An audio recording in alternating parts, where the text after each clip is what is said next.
4-5 సంవత్సరాలు స్మోకింగ్ చేసిన వ్యక్తి మానేసింది అనుకుందాం. ఒకవేళ ఎంతకాలం పడుతుంది అంటే పూర్తిగా తిరిగి పూర్తి ఆరోగ్యవంతుడు కావడానికి? అంటే 4 years తాగితే డ్యామేజ్ ఏదో అయిపోతుందని అనేది గ్యారంటీ లేదండి.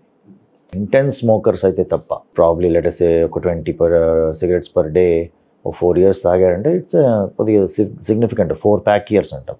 20 cigarettes per day for 1 year is 1 pack year. So ఒక 10 to 15 pack years కాల్చిన వాళ్ళు అంటే అందరూ 20 తాగారు కదా, ఒకవేళ 5 తాగారు అనుకోండి, ఓవర్ 20 years ఏమవుతుందంటే 5 pack years అవుతుంది.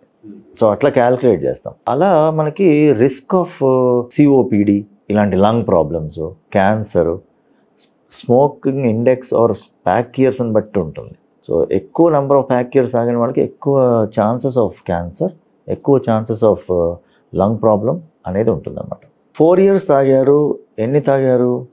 ఒక 4-5 cigarettes తాగారు. ఒక 10 years 15 years తర్వాత ఇఫ్ ఎట్ ఆల్ డ్యామేజ్ అయినా కూడా 10-15 years తర్వాత మళ్ళీ బేస్ లైన్కి వచ్చేస్తుంది. అంటే బేస్ లైన్ అంటే అక్కడే ఆగిపోతుంది డ్యామేజ్, అంతకన్నా నార్మలైజ్ అవ్వదు. ఒకవేళ డ్యామేజ్ అయ్యి ఉంటే లెట్స్ సే ఒక 10 years తాగారండి ఎవరైనా, కొద్దిగా డ్యామేజ్ అయింది, లంగ్ కెపాసిటీ చూస్తాము. ఆ 10 years తర్వాత that person has stopped smoking. 15 years తర్వాత ఎక్కడైతే ఆగారో అక్కడే ఆగిపోతుంది, ఫర్దర్ ఇంకా డిక్లైన్ ఉండదు. సో ఆఫ్టర్ 15 years, అందుకని ex smokers how many years అని అడుగుతాం. 15 years ఆర్ మోర్ అంటే then we consider them as non smokers. ఇంకా మీరు తీసుకునే అదే మందులు, అదే నాణ్యమైన మందులు మెడ్ ప్లస్ బ్రాండ్స్ పై సగం ధరకే